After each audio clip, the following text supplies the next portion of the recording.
지난주에 셈이 이제 성경에서는 중요하다고 여러분들에게 소개를 했는데, 오늘은 그 셈에 대해서 한 번 더 구체적이고 집중적으로 살펴보도록 하겠습니다. 이 셈은 굉장히 중요한 겁니다.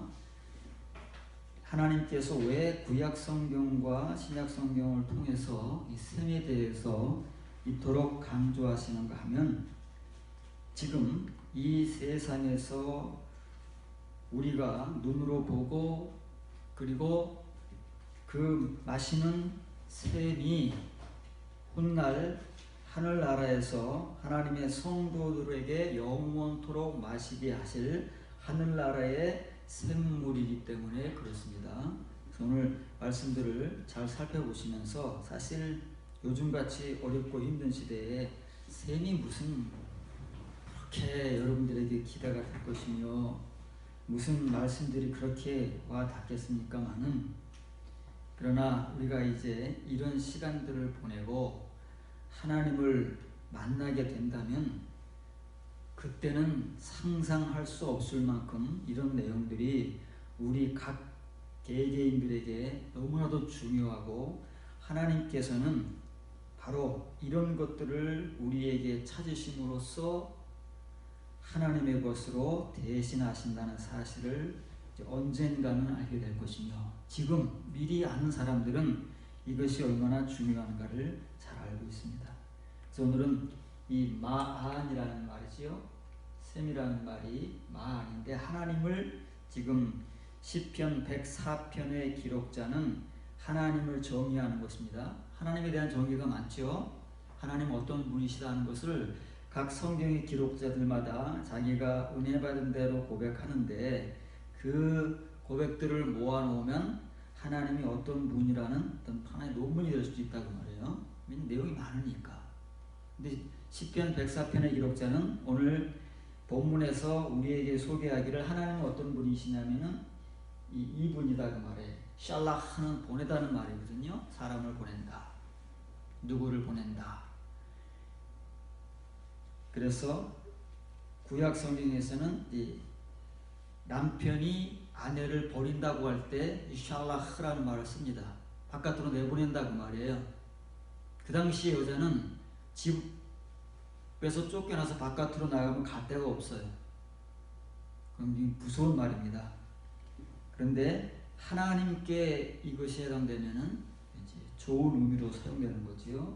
이 분사형이기 때문에 사람이 되는 겁니다. 그 앞에 관사가 붙었어요. 그분이 보내시는 그분, 하나님은 누구시냐? 샘들을 보내시는 분이시다 그 말이에요. 어디에요? 골짜기, 산골짜기에, 산골짜기에 하나님께서 샘을 솟아나게 하시는 다가 아닙니다. 그것은 자연적인 것이고, 샘이 없는 곳은 어떡하겠어요? 골짜기라고 다 샘이 있겠습니까? 골짜기에는 지금 본문의 기록자가 말하는 것은 골짜기에 샘이 없을 때 어떻게 하겠느냐 그 말이에요. 우리가 지난주 살펴봤듯이 눈물의 골짜기를 지나잖아요. 우리 인생이 눈물의 골짜기를 지나는데 하나님께서 그곳에서 샘들을 주신다 그 말이에요. 하나님은 바로 이런 분이다 그 말이에요. 그래서 솟아난다고 번역이 되어 있지만, 이것은 샬라흐라는 말은 보내다 하는 뜻이기 때문에 영어 성경에서도 send로 번역을 하고 있습니다. 네, 잘못 번역하고, 이게 사람입니다. Who sends 말이에요. 보내시는 분이에요. 뭘? 샘들을 골짜기에 보내시는 분이고, 왜 하나님께서는 골짜기에 샘을 보내실까? 눈물의 골짜기를 지나는 하나님의 백성들에게 왜 샘을 주실까 하는 의미를 우리가 오늘 성경을 통해서 조금 살펴보면서, 여러분들이 이 샘을 여러분들의 심령 속에 하나님께서 허락하시는 그 샘을 만들어야 돼요. 샘이라고 하는 것은 지하수가 지표면으로 퐁퐁퐁퐁 솟아오르는 것을 샘이라고 합니다. 그걸 샘이라고 해요. 그런데 사람들은 그 샘이 퐁퐁퐁 솟아서 물이 거기에 그대로 있지 않잖아요. 흘러가서 없어지잖아요. 그래서 그 물을 다른 곳으로 흘러가지 않고 필요할 때마다 그것을 떠먹을 수 있도록 만든 곳이 우물이라는 거예요. 우물은 샘을 막아서 사람들이 효과적으로 물을 기를 수 있도록 만들어 놓은 것이 우물이에요. 성경에서는 샘과 우물은 동의어로 쓰이고 있습니다. 시편 114편 7절 8절입니다. 땅이여 너는 하나님 앞에서 떨지어다. 그가 반석을 쳐서 못물이 되게 하시며 차돌로 샘물이 되게 하셨도다. 이건 광야에서 이스라엘 백성들에게 두 번의 반석에서 물을 주셨는데 첫 번째 반석을 말하는 겁니다. 순환의 예수님. 모세가 그 반석을 쳐서 그 반석에서 흐르는 시내 노젤림이라고 그랬지요. 흐르는 시내들이 나오게 한 그 역사를 지금 시편 114편의 기록자가 과거를 회상하면서 그 시대 사람은 아닙니다. 과거 조상들의 기록과 역사를 통해서 하나님께서 이런 일을 행하셨다는 것은 이미 유대인들은 다 알고 있어요. 왜냐면 어려서부터 배우니까. 본문을 직역하면 땅이여 주 곧 야곱의 하나님 앞에서 떨지어다. 그는 그 반석, 아무 반석이 아닙니다. 그 반석이에요. 그 반석이 누구예요? 예수 그리스도. 그 반석, 광야의 그 반석을 한번 치심으로써 노셀림, 흐르는 시내들이 나오게 하셨는데 그 반석이 누구냐면 바울에 의하면 예수 그리스도다 그 말이에요. 그래서 그 샘의 원천은 예수 그리스도고 그 예수 그리스도와 하나님께서 계신 곳이 어디예요? 성전. 그 뒤에 나오겠습니다만은 이게 다 샘과 연결되는 것입니다. 왜 하나님께서 그 반석을 쳐서 물이 나오면 연못을 인다고 말이에요. 물의 양이 엄청 나왔다는 거예요. 시내들을 이룰 만큼 연못을 이룰 정도로 바꾸신 하나님이시며 그 단단한 반석을 물샘으로 바꾸신 하나님이시다. 이건 이제 역사 속에서 실제한 유대인들이 경험한 일이지 않습니까? 그래서 이 말을 설명하면은 이겁니다. 이게 합학이라는 말은 바꾸다 그 말이에요. 되돌리는 거예요. 여기 또 관사가 붙었잖아요. 관사가 붙을 때는 하나님을 지칭하는 거예요. 아무나 일을 할 수 있는 게 아닙니다. 하나님만 하실 수 있는 거예요. 모세가 한 것도 아니고 어느 사람이 이 일을 한 것이 아닙니다. 하나님 그분께서 하셨기 때문에 관사가 붙는 거예요. 그래서 이것도 분사가 됐기 때문에 사람이 되는 거예요.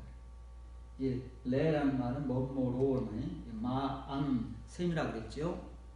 빨간 글씨 오는 소유격 대명사 his라는 말, 영어로 his, 그의 하나님의 셈으로 바꾸시는 분이다 그 말이에요. 어떤 셈? 물셈으로. 뭘요? 그 반석과 단단한 바위를 하나님께서 물못과 물샘으로 바꾸시는 하나님이시다 그 말이에요. 이것이 하나님께서 하나님의 백성들에게 역사하신 이 셈의 역사성이에요. 이것은 어느 한 시대에만 하나님께서 이스라엘 백성들에게 말씀하신 것이 아니고 이미 하나님의 교회, 광야 교회 시대부터 하나님께서는 하나님의 백성인 이스라엘 자손들에게 이 물샘을 주시기를 원하셨다 그 말이에요. 그래서 또 한 번 여러분들에게 소개하지만 이스라엘 백성들을 출애굽에서 엘리마에 이르게 하셨지 않습니까? 그 엘리마에 물샘 12이 있는 거예요. 종려로 70그루가 있는 거고 종려나무. 그것은 다 이런 영적 의미를 가지고 하나님께서 이스라엘 백성들을 대하시는 방법이다 그 말이에요. 그럼 하나님께서는 이스라엘 백성들에게 목적하시는 바가 뭐예요? 그 하나님의 백성들에게 물을 주시기를 원하시는 거예요. 물. 그런데 그 물을 어떤 물을 주시는 거예요? 샘물을 주시다. 샘물. 샘에서 나오는 물이 아니면 하나님께서는 주시지 않는다 그 말이에요. 그 샘의 물이 신의 물이 되는 것이고 생명수가 되는 것이고 다 성경에서는 그렇게 통하는 거예요. 하나님께서는 교회가 시작된 그 시대부터 교회가 마감하는 그 시대까지 모든 하나님의 백성들에게 오늘도 하나님은 이 그분의 물의 샘으로 우리를 만나시고 우리를 충족시키신다고 말해요. 왜 하나님께서 이렇게 그 기나긴 인류의 역사 속에서 이 물샘이라는 것을 그토록 처음부터 끝, 교회 시대의 시작부터 교회 시대 마지막까지 종말까지 이렇게 강조하시느냐 하면 하나님께서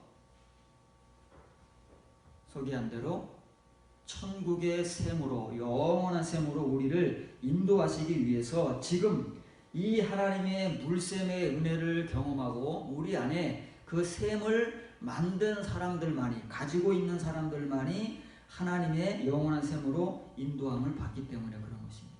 여러분들 안에 이제 하나님의 이 물샘을 잘 받아서 여러분들이 그 샘을 고이 간직할 수 있는 우물을 만들어야 돼요.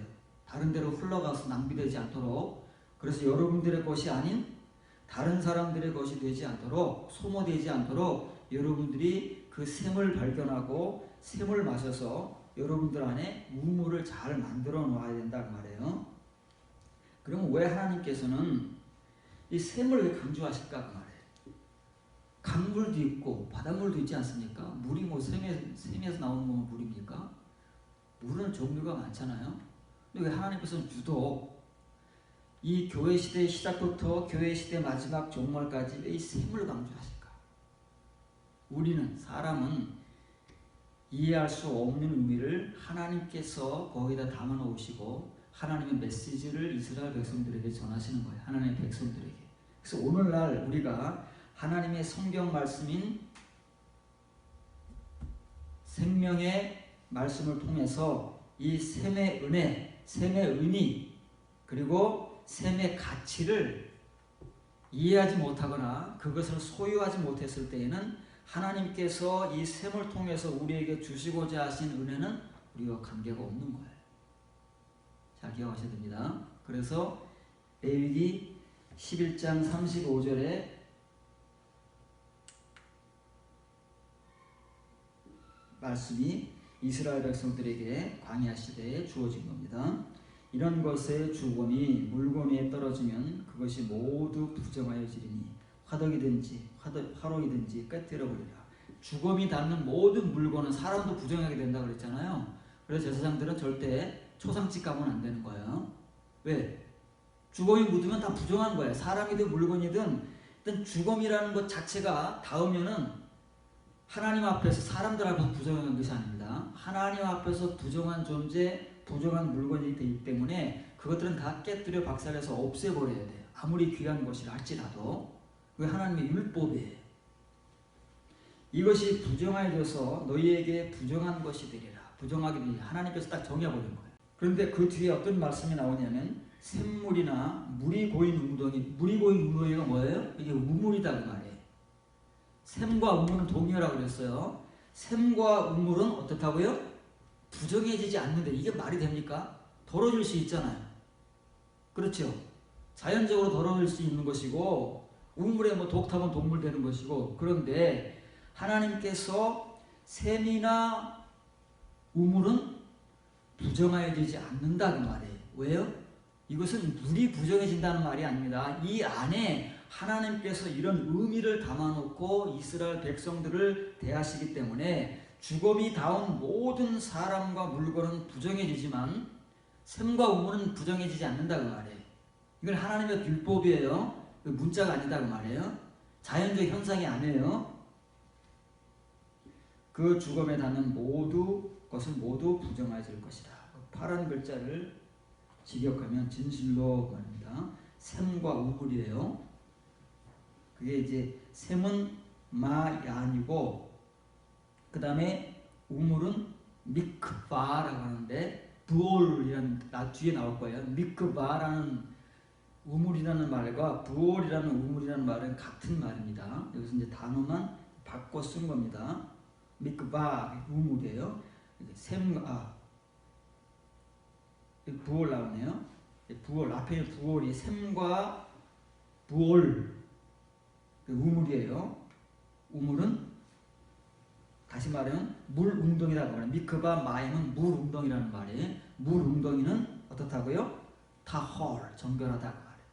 레위기에서 그렇게 하나님께서 강조하시는 타할, 정결하라 정결하라 정결하라, 나는 거룩하니 너도 거룩하라, 정결하라 정결하라, 그 정결을 강조하시는 타할이 어디에 있다고요? 샘과 우물에 존재한다고 말해요. 하나님께서 이렇게 하나님 혼자 샘과 우물이라는 것을 만드시고 거기에다가 이런 영적 의미를 하나님께서 부여하셨어요. 그렇기 때문에 하나님께서는 이스라엘 백성들에게 이 교회 전체의 시대를 통해서 시작부터 끝까지 하나님의 백성된 모든 사람들에게, 구약시대뿐만이 아닙니다. 신약시대에도 그렇고 오늘날 우리 시대도 그렇고 이제 종말시대까지 하나님께서는 이렇게 샘을 주시기를 원합니다. 샘물을, 우물물을 주시기를 원하시는 거예요. 그래서 그렇게 강조하시는 이유는 정결 때문에 그래요. 정결. 모든 인간의 것이 다지면 부정하지만 하나님의 것은 부정하지 않지 않습니까? 하나님의 것만 정결한 거예요. 그런데 뭐만 하나님의 것이라고요? 인공되지 않은 것, 샘과 우물, 이것이 하나님께 정결한 것이라고 우리에게 복음을 전해준다 그 말이에요.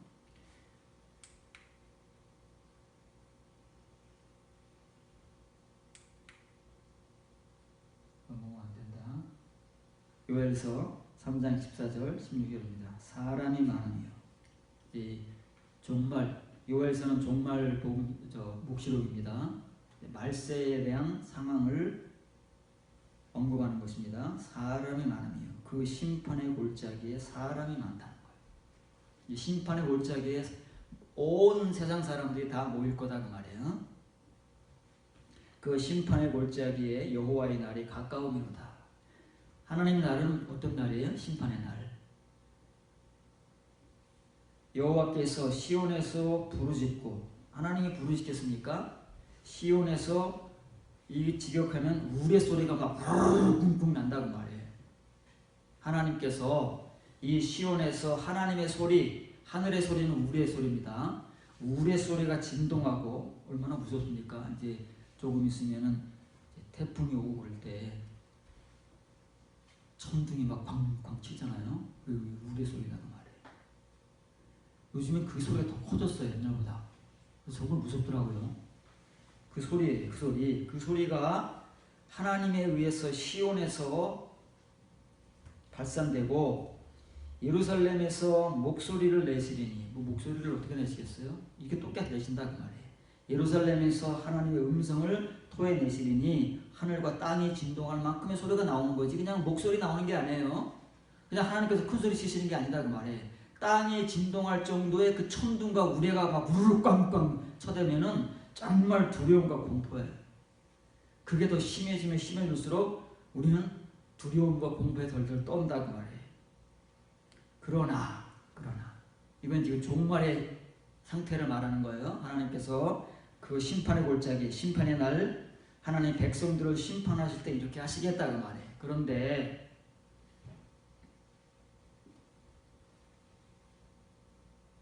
여호와께서 그의 백성의 피난처 이스라엘 자손의 산성이 되시리로다.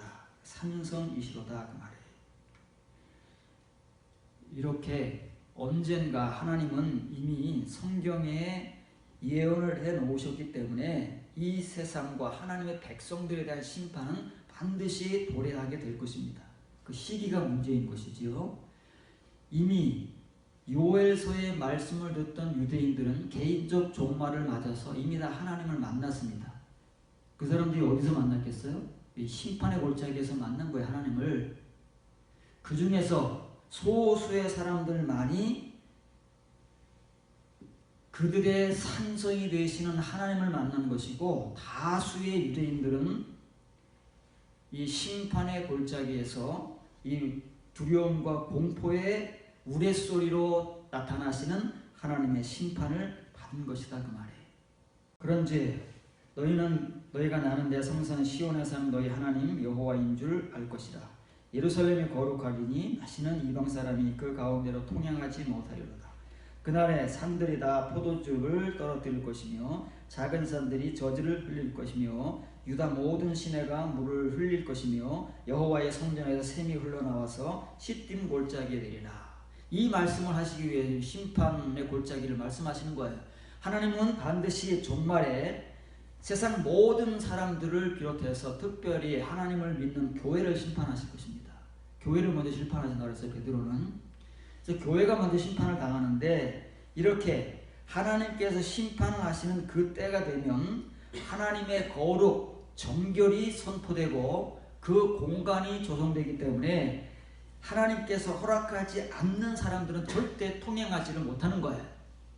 왜? 그때는 지금이야 우리가 거룩하든 거룩하지 않든 정결하지 않든 뭐 그거 상관이 없잖아요. 아무 때나 하나님을 부를 수 있고 아무 데서나 하나님께 기도할 수 있고 뭐 하나님의 은혜를 말할 수 있고 하지만은 이때가 되면 상황이 달라진다 그 말이에요. 이때가 되면 하나님의 거룩과 정결이 실제로 우리 앞에 드러나기 때문에 그렇지 못한 존재들은 하나님께서 존재하시는 그 공간에서 통행, 왕복 이걸 못하는 거예요. 왜? 하나님께서 막아놓으시기 때문에 그런 거예요. 근데 그때 어떤 일이 발생하느냐 하면 왜 하나님께서 거룩과 정결을 실제하시게 하고 하나님의 거룩과 정결이 아닌 사람들은 통행하지 못하게 하시느냐 하면 바른 글씨로 여호와의 성전에서 샘이 흘러나와서 시딤 골짜기에 내리라. 아까 미리 얘기를 했지요. 왜 하나님께서 이 샘을 말씀하시면서 그 반석을 쳐서 이스라엘 백성들에게 샘물을 주셨는가? 그 반석은 예수 그리스도다 그 말이에요. 예수 그리스도는 하나님이고 하나님의 여호와고 그분들이 계신 곳은 하나님의 성전이다. 원래 샘이라는 것은 땅에서 지하수에서 흘러나오는 퐁퐁퐁 솟아나는 거다 그 말이에요. 그런데 왜 하나님께서는 그렇게 그 샘을 강조하시고 샘과 물만이 정결하다고 말씀하시는가 하면 이 세상에는 이 눈에 보이는 그 자연적인 물을 말씀하시는 게 아니다 그 말이에요. 그 샘을 말씀하시는 건 이 샘을 우리에게 보여주고 우리에게 깨닫게 하셔서 이 샘을 알고 이 샘의 물을 우리가 은혜로 마시고 가져서 샘의 성도가 되게 하시기 위해서, 다시 말하면 이 성전의 참 성도가 되게 하시기 위해서 샘을 말씀하시는 것이지, 이 샘을 모르면 하나님과는 관계가 없는 거예요. 하나님의 날에 하나님 앞에서 통행할 수가 없는 거예요. 이 은혜를 경험하고 하나님의 성전에서 왜 샘이 흘러나오며 그 흘러나오는 샘은 무엇이며 그 흘러나오는 샘이 도대체 어떻게 된다는 말인가에 대한 성경적 의미와 은혜를 우리 각자가 지금 받지 못하면, 지금 현실 속에서 깨닫고 받지 못하면 우리의 개인적 종말이 하나님 앞에서 정말 불행하게 된다고 말해요. 지금이 우리가 별 관심이 없고 먹고 사는데 정말 힘든 시대이기 때문에 거기에 급급하지만 다 지나갈 거 아니겠습니까? 우리의 세월이 지나갔듯 힘들고 어렵지만 어쨌든 지나간다 그 말이에요. 지나가서 우리의 시대가 도래할 거예요. 하나님 앞에서 우리의 날이, 하나님의 날이 우리 앞에 도래하게 되면, 지금 우리가 이렇게 힘들고 어려워서 다른 거 다 신경 쓸 여유가 없고 여지가 없어서 먹고 사는데 급급하고 이런데 온 신경을 다 쏟아붓다가 하나님 앞에 가게 되면 정말 불행한 사람이 된다고 말해요. 하나님께서 왜 성전에서 샘이 흘러나오게 하신다고요? 그 샘이 어디로 간다고요? 시딤 골짜기로 간대요. 시딤 골짜기 가서 뭐 하려고요? 거기서 샘을 형성해서 시딤 골짜기에 샘의 물을 대시면 그 시딤 골짜기에 샘의 물을 사람들이 마셔요. 이거 왜 시딤 골짜기가 될까? 여러분 시딤 골짜기라는 시딤이라는 말 들어보셨습니까? 자, 성경에 잘 안 나오는 말이에요. 정말 우리가 관심을 가지고 이런 성경 구절을 대하지 않으면 이 시딤이 어디인가? 왜 하나님께서는 성전에서 샘이 흘러나오게 하셔서 굳이 시딤으로 흘러가게 하시는가? 여기가 어딘가? 시딤이 창세기 14장 3절에 나옵니다. 시딤이 어디라고요? 사해. 소돔과 고모라가 멸망해서 이루어진 죽음의 바다, 사해다 말이에요. 죽어있는 존재들에게, 죽어있는 곳에 하나님의 성전의 샘물을 대시겠다 그 말이에요. 하나님 앞에서 불순종과 불신앙으로 죽을 수밖에 없는 우리들, 오늘날 하나님을 믿는다 하는 우리들이 죽은 자인 줄도 모르고 잠자는 자인 줄도 모르고 깨어나지도 못하고 살아나지도 못한 채 우리는 당연히 살아있는 존재, 살았다는 이름만 가지고 살아가면서도 죽은 줄도 모르고 잠자는 자들인 줄도 모르고 살아가는 그 존재들에게 하나님은 지금도 하나님의 성전을 통해서 이 생명의 샘물들을 흘러내 보내셔서 그들에게 대신다고 말해요. 마셔라, 좀 마시고 좀 깨어나라, 살아나라 하시면서 지금도 이 일을 하신다. 그런데 이 말씀을 정말 사모하고 갈급하고 깨닫고 은혜를 받아서 이 샘물을 누가 마시고 있나요? 여러분 마시고 있습니까? 여러분 안에 이 샘을 지금 가지고 계십니까? 심각한 실질적인 문제입니다. 그런 때가 올 거예요. 하나님께서 왜 굳이 이런 일을 하셔서 혼자 샘과 음물을 정결하게 하시고 그것도 부족해서 이 성전에서 샘물이 흘러나오게 하셔서 시딤 골짜기에 돼서 그 죽은 존재들을 살리기를 그렇게도 원하신 우리가 어떻게 알겠어요? 하나님께서 혼자 사세요. 이 샘이 없는 사람, 이 하나님의 샘을 그래서 알지 못하고 우리 안에 담아서 가지고 있지 못한 사람은요, 오늘날 하나님이 샘으로 인도할 사람들을 구분할 때 그 자리에 들어가지 못한다고. 이 샘이 있는 자, 지금 하나님의 이 샘을 가지고 하나님 앞에 가는 자만이 하늘나라에 실제하는 영원한 그 샘으로 인도함을 받을 것입니다. 그렇지 않은 사람들은 하나님이 용납하지 않습니다. 그때는 은혜, 믿음 그런 것은 존재하지 않습니다. 오직 하나님의 뜻으로, 하나님의 뜻대로 원한 하나님의 성도의 모습을 이루었느냐 이루지 못했느냐 그것을 보고 하나님께서 구분하는 것이지 지금같이 은혜, 긍휼 그런 것은 그때는 존재하지 않습니다. 잘 이해를 하셔야 됩니다.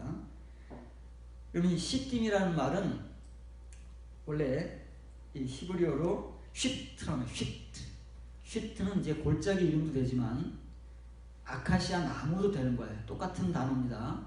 골짜기 이름은 휘트도 되지만 휘팀은 뭐예요? 아카시아 나무들이 아카시아 복수형이니까 원래 휘트입니다. 그래서 이사야 41장 18절 19절에 보면 거기 시딤 나무가 나오는 거예요. 이제는 창세기에서는 시딤 골짜기가 나오고 이사야서에서는 시딤 나무가 나오는 거예요. 똑같은 단어입니다. 내가 올버스산에 강을 내며 골짜기 가운데 샘이 나게 하며, 여기도 마찬가지잖아요.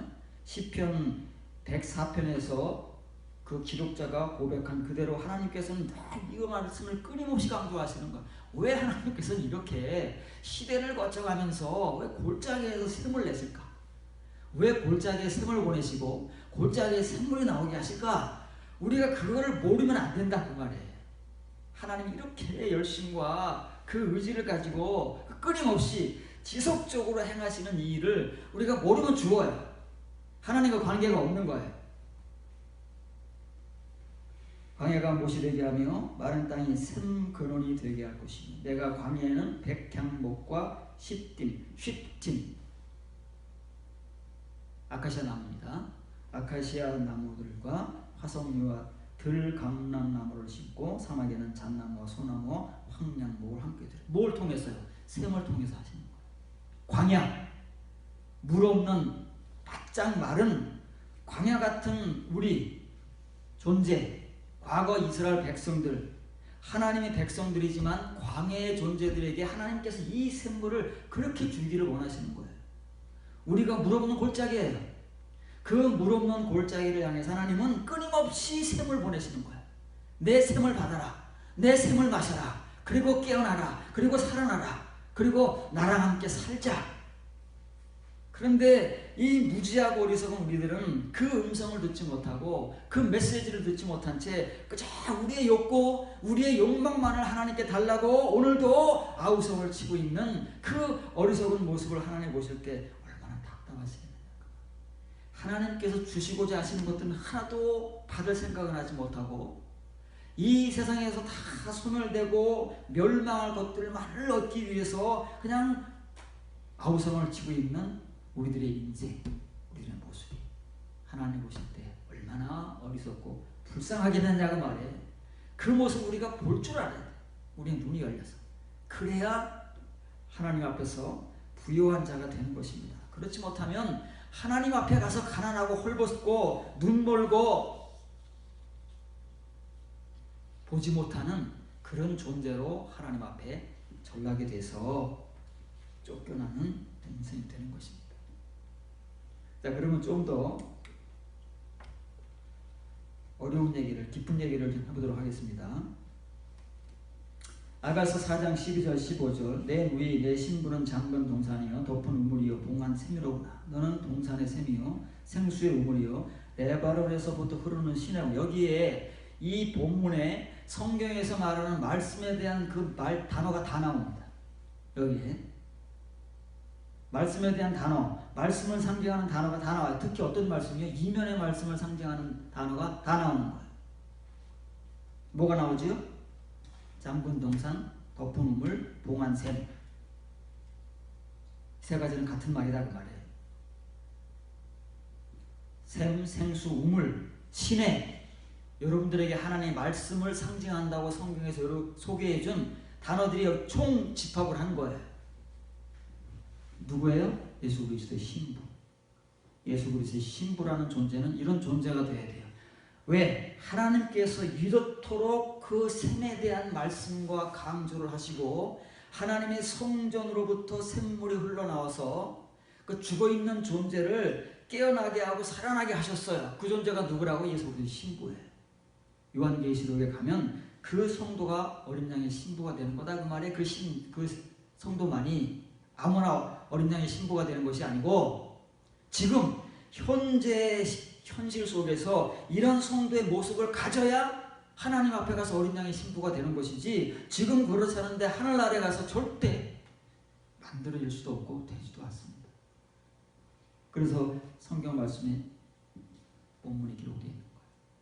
그런데 그 샘과 우물이 어떤 거래요? 덮여진 우물이고 봉인된 샘이랍니다. 우물과 샘은 동일하다고 그랬죠? 그러면 속을 볼 수 없다는 거 알 수 없다는 거예요. 이게 어린 양의 신부예요. 우리는 다 겉만 보잖아요. 겉만 보서는 판별이 안 됩니다. 누가 정말 어린 양의 신부인지 지혜로운 처녀인지 어리석은 처녀인지 우리가 어떻게 분간을 하겠어요.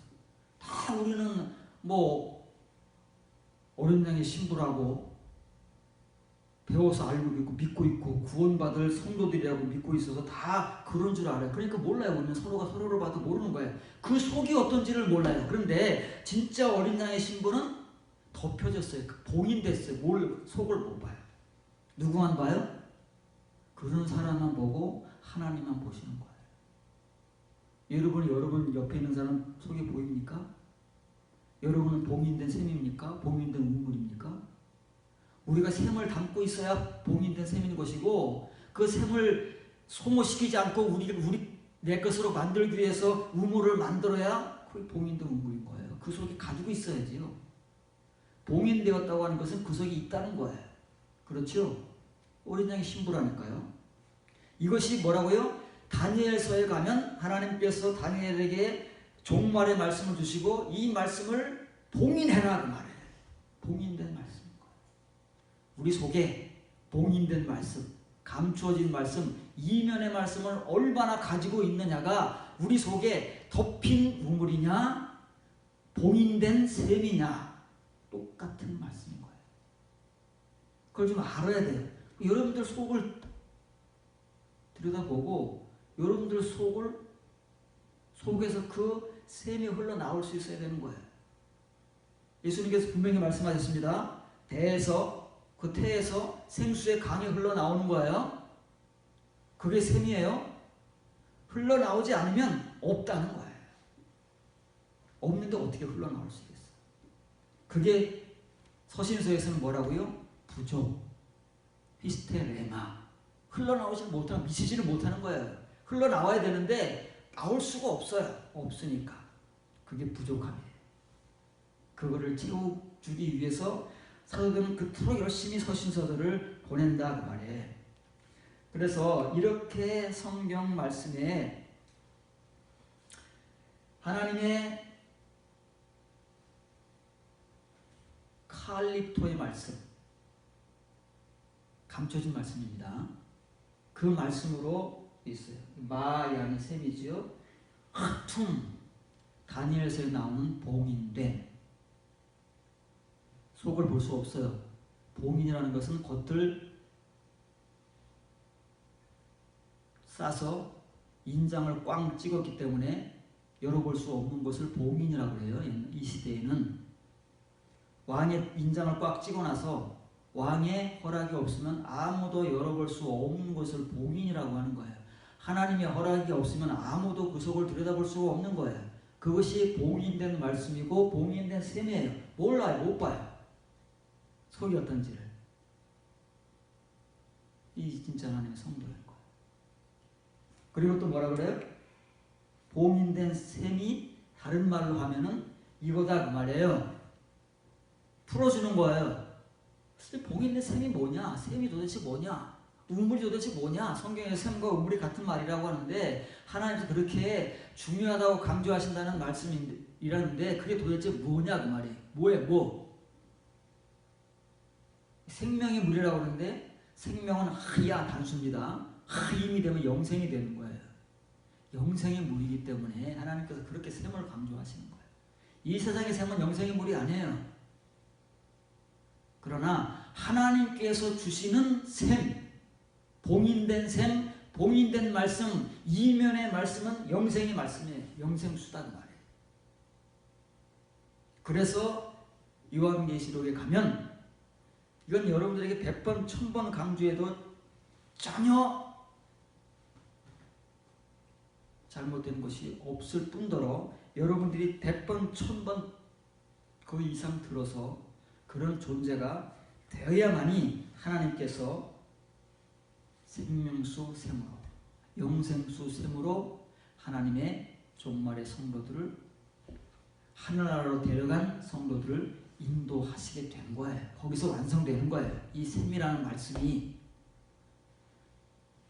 그래서 이 말씀을 하나님께서 그토록 강조하시고 그토록 우리들에게 주시고자 하시는 이 셈의 은혜, 셈의 말씀을 여러분들이 마시지 못하고 받지 못하고 깨닫지 못하고 여러분 안에 담지 못하면 하나님과는 관계가 없는 거예요. 하나님께서 여러분 쳐다보지도 않아요. 여러분들을 향해 얼굴이 굳어지시는 겁니다. 그러나 이런 존재들을 향해서 어떻게 되겠어요? 하나님의 얼굴이 얼마나 온화하시겠습니까? 얼마나 인자하고 자비로우시겠습니까? 여러분들이 이런 존재가 되어야 된다는 거예요. 왜? 이런 존재가 어린 양의 신부니까. 요한계시록 나온 어린 양의 신부, 그 공의로운 행위들로 말미암아 빛나고 정결한 세마포 옷을 하나님께서 입도록 허락하시는 어린 양의 신부. 거기도 정결이 나와요. 하나님께 셈과 우물을 정결하다는 타할, 히브리어의 타하르가 신약 성경에 보면 그 정결과 똑같은 말이에요. 거기에 담아놓은 의미를 이렇게 하나님께서 풀어가실 거다 그 말이에요. 그래서 그런 실제적인 존재를 하나님의 성도들을 통해서 만들고 그런 성도들만이 하나님 앞에 종말에 어린 양의 신부로 인정받고 혼인잔치에 참여하는 결혼식에 그렇지 않은 사람들은 다 바깥에서 아우성 치고 난리를 치고 있을 거예요. 택함 받은 소수의 사람들만이 하나님 앞에 그런 은혜를 받고 있는 거예요. 자, 그래서 이제 실제적인 겁니다. 지금까지 셈이 무엇이냐? 왜 하나님께서 셈을 그렇게 강조하시고 셈에 어떤 의미를 담아 놓으셨길래 그토록 교회 시대 시작부터 교회 시대 끝까지 하나님 이 셈을 그렇게 끌고 가시면서 혼자 그렇게 강조하시고 주장하시느냐? 라는 사실들을 살펴봤습니다. 그러면 이제 우리가 실제적으로 그 셈의 물을 마시고 은혜를 받고 그 말씀을 가져야 되지 않겠습니까? 어떻게 해야 되냐? 그 말을 이사야가 12장 2절 3절에서 복음으로 종말의 복음으로 전하고 있는 거예요. 보라, 하나님은 나의 구원이시라. 내가 신뢰하고 두려움이 없으리니 주 여호와는 나의 힘이시며 나의 노래시며 나의 구원이시니라. 그러므로 너희가 기쁨으로 그 구원의 우물 들에서 물을 기르라. 몇 번째 봅니까? 100번은 봐야 되는. 100번 봐도 여러분 못 깨달은 의미가 없는 거예요. 지금 여러분들이 몇 번째 본다는 그 인식을 가지고 이 말씀을 그 전에 여러분들의 눈으로 확인하면서 은혜 받을 때보다 얼마큼이요? 한 입만 더 먹으세요. 한 입만. 더 많이 먹으려고 하지도 말고 먹을 수 없으니까 한 입만 더 까물어 드시라고. 그러기 위해서 어떻게 하려고요? 여러분이 이를 갈아야 되는 거예요. 이가 날카롭고 단단해야 딱딱한 음식을 꽉꽉 씹어 먹으니까 이제 그 시간이 지나서 다시 한번 이 말씀이 나오기 전까지 여러분들 이를 갈아야 되는 거예요. 왜 맹수들의 이가 날카롭지요? 고기를 뜯어 먹어야 되니까. 이가 둔탁해가지고 고기가 뜯어지나요? 살이? 그러니까 맹수들의 이는 날카로운 거예요. 우리가 이를 날카롭게 준비하지 않으면 이런 딱딱한 음식, 하나님 단단한 말씀은 먹을 수가 없어요. 받을 수가 없고 소화를 시키지 못해서 늘 어린아이로 갓난아이로밖에는 존재할 수 없는 거예요. 그러나 우리가 그렇게 준비된 성도가 되면 이런 말씀들을 꽉꽉 씹어서 내 영양식으로 소화할 수 있는 거예요. 하나님은 어떤 분이시라고요? 이걸 누가 모르겠어요. 하나님은 구원이시라는 말을 누가 모르겠냐고 오늘날. 그러나 그것밖에 더 알아요? 그것이 끝이다는 말이에요. 하나님이 구원이시고 우리를 구원하셨다는 말 외에 뭐가 더 있냐고 우리에게. 여기까지는 우리도 다 아는 말씀이에요. 성경은 늘 그래요. 이 말을 다 하고 있어요. 그런데 우리는 뒤에 말들을 전혀 모르는 거예요.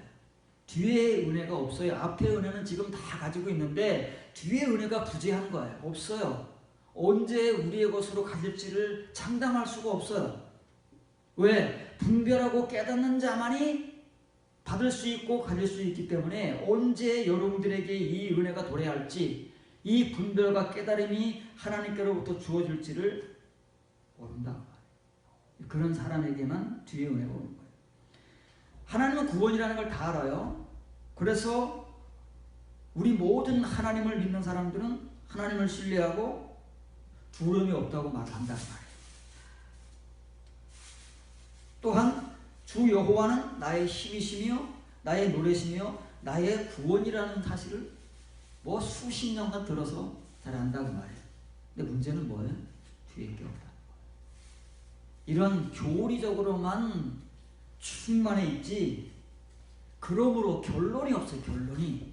서론은 충만해. 서론은 매일 우리는 서론 초보의 지식만을 수십 년간 되풀이 반복을 해왔기 때문에 이 서론은 정말 강합니다. 그런데 뭐가 없어요? 결론이 없는 거예요. 결론이. 그러므로가 없어요.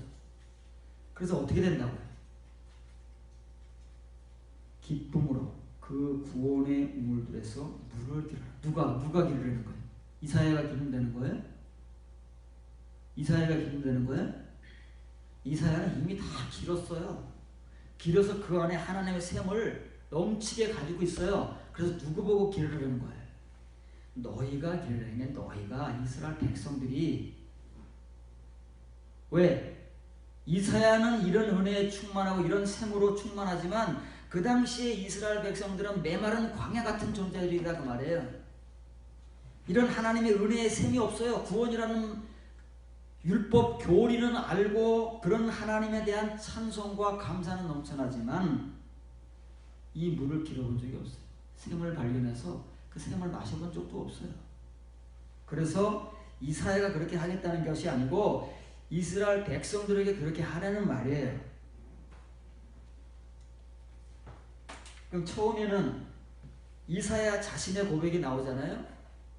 보라, 하나님은 나의 구원이시다. 내가 신뢰하고 두려움이 없다. 주 여호와는 나의 힘이시고 나의 노래시고 나의 구원이시다. 이건 이사야의 고백이에요. 유대인의 고백이 아닙니다. 이건 같은 문자를 나열한다고 해서 똑같은 말을 하고 있는 게 아니에요. 이사야가 하고 있는 말은 뒤에 은혜를 경험한 상태에서 나오는 말이고, 그 당시에 유대인들이나 우리들이 똑같은 하나님의 구원을 말하고 은혜를 말하고 뭐 이런 말을 하더라도 그건 뭐는 이 성경 말씀을 문자적으로만 되뇌이는 것 뿐입니다. 뒤에 은혜가 없기 때문에. 그러면 이제 우리는 어떻게 돼요? 이사야가 너희는 물을 들어야 돼. 앞으로 길게 되면 정말 다행인 거예요. 물을 기를 것이다. 누군가는 기를 것이다 그 말이에요. 전부가 아닙니다. 이사야 같이 이렇게 하나님의 인도하심과 은혜를 따라서 자기의 그 더러운 존재성을 깨닫고 하나님 앞에 깨어지고 그 하늘의 숯불로 입술을 지짐받은 존재들이 되어가는 사람들, 그런 너희는 물을 깊게 될 거다 그 말이에요. 그런 사람들만이. 여러분들 가운데 그런 은혜를 지금 받기 위해서 하나님께서 인도하는 사람들이 있어요. 뭘로 인도하신다고요? 징계와 연단으로 인도받는 사람들이 있어요. 그런 사람들만이 물을 비게 될 거예요. 무슨 물을 길어요? 샘물을 길어요. 샘물. 다른 물 기르면 안 됩니다. 샘물, 우물을 길어야 되는 거예요. 그런데 그 물은 어떤 물이에요? 이 마얀, 여기 우물로 번역했죠. 이 마얀은 샘이잖아요. 샘이. 그 샘들로부터 물을 길어요. 샘물을 길어야 된다는 거예요. 지금까지 하나님께서 그토록 강조하시던 샘. 심지어 하나님의 성전에서조차 흘려내보내시면서 죽은 자들을 살리고자 하시는 그 샘들이 있다는 말이에요. 근데 그 샘물은 어떤 샘물이에요? 그 구원의 샘물이에요. 우리가 말하는 칭의의 구원이 아니고 이사야가 전하는 종말의 복음 예수와 그 구원이에요. 유대인들이 아는 구원이 아니고 지금 우리가 아는 구원이 아니라 참 구원, 선지자들과 사도들이 전하는 그 복음으로서의 그 구원의 샘들로부터 물을 기르는. 근데 언제 길지 몰라요. 사람마다 다르기 때문에 여러분들은 언제 길을지 모른다고 말해요. 그러나 분명한 것은 길어야 돼요. 길어야 그 구원을 받지요. 그러면 그 당시에 유대인들은 그 구원을 못 받았다는 거예요. 물을 못 기르는데. 샘들이 많아요. 하나님께서 우리에게 주시고 샘이 몇 개라고요? 엘리마로 이스라엘 백성을 인도했을 때 그 물샘이 몇 개 있었다고요? 12개. 우리가 길어야 할 샘이 굉장히 많아요. 우리 지금 하나도 지금 봉인된 샘이 있는데 열어보지를 못했어요. 마시기는커녕 아직 하나도 열지를 못했어요. 이제 마셔봐야 우리가 얼마나 마셨을까요? 샘들이 많다. 우리가 마셔야 돼. 그래서 우리 안에서 강들을 이룰 만큼의 샘들을 하나님께서 예비하시고 준비하시고 우리에게 마시게 하시기 위해서 지금도 성전으로부터 시딤 골짜기를 향해서 끊임없이 흘러나오는 하나님의 이 영생수의 말씀, 영생의 말씀을 여러분들이 듣고 마셔서 여러분 안에 그 샘들로 가지고 있어야 그 구원의 성도가 된다 그 말이에요. 마셔야 됩니다. 지금 마시고 있어야 되고 앞으로도 계속 마시고 가야 돼요. 마시기 위해서는 길러야죠. 물을 떠야 되지 않겠습니까? 떠야 되는 거예요. 떠야 되는 거예요. 말씀을 문자로 더 이상 읽지 마시고 이 말씀을 떠서 뽑아서 여러분들이 씹어 드셔야 돼요. 이를 날카롭게 갈고 연마해서 되새김질하면서 그래야만이 여러분의 영원한 셈이 여러분들을 위해서 하나님께로부터 담보된다 그 말이에요. 그런 사람들에게만, 봉인된 셈을 가지고 있는 존재들에게만 하나님의 하늘나라의 그 영원한 생명수의 셈이 담보되는 것이고, 반드시 그런 성도들은 하나님에 의해서 그 셈으로 인도함을 받게 될 것입니다. 여러분들이 그런 은혜 가운데 인도받기를 바랍니다.